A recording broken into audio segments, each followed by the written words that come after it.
खुली छतों के दिए कब के बुझ गए होते, कोई तो है जो इन हवाओं के पर कतर देता है। नमस्कार दोस्तों, मैं हूं योगानंद और आज आपके लिए लेकर के आया हूं एक सच्ची दिल को छू जाने वाली कहानी। कहानी एक वैद्य जी की है। गांव के एक छोटे से दवाखाने में बैठते थे। हर सुबह जब घर से निकलते उनकी धर्मपत्नी एक चिट्ठी उनके हाथ में थमा देती थी। उस चिट्ठी में घर का राशन लिखा होता था। वो दवाखाने जाकर सबसे पहले चिट्ठी पढ़ते, फिर हिसाब लगाते कि आज कितने पैसों की जरूरत है और फिर उसी हिसाब से पेशेंट से फीस लेते। चाहे मरीज कितना भी अमीर हो, जितना जरूरत का पैसा लिखा गया है उसी के हिसाब से वो मरीजों से पैसा लेता और उससे ज़्यादा 1 रुपया भी नहीं लेता। एक दिन ऐसा आया, वो रोज की तरह दवाखाने पहुंचे। चिट्ठी निकाली, देखा ऊपर घर का सामान लिखा है, लेकिन नीचे बेटी की शादी के लिए सामान की लिस्ट थी। वो ठहर गए, सोच में पड़ गए, इतने सारे पैसे आज कैसे आएंगे। मन ही मन परेशान थे। तभी उनके दवाखाने के सामने एक बड़ी सी कार आकर रुकी।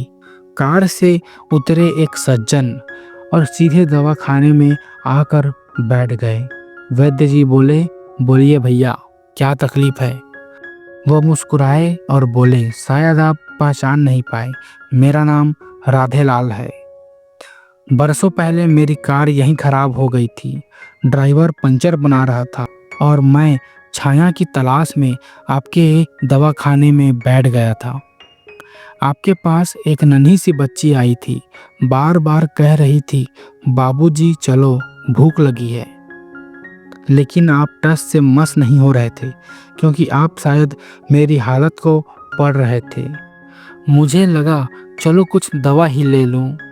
मैंने आपको अपनी परेशानी बताई। हमारे यहाँ बच्चा नहीं हो रहा था। आपने फौरन एक पूड़िया बनाई और जब मैं पैसे देने लगा आपने मना कर दिया। मैंने जोर दिया तो किसी ने कहा, आज का वैद्य जी का हिसाब पूरा हो गया है। मुझे समझ आ गया, आप उतनी ही फीस लेते हैं जितनी ज़रूरत हो, न ज़्यादा न कम। मैं घर गया, पत्नी को सब बताया। वो बोली, शायद ऊपर वाले ने तुम्हें किसी फरिश्ते से मिलवा दिया है। आज मेरे 2 बच्चे हैं।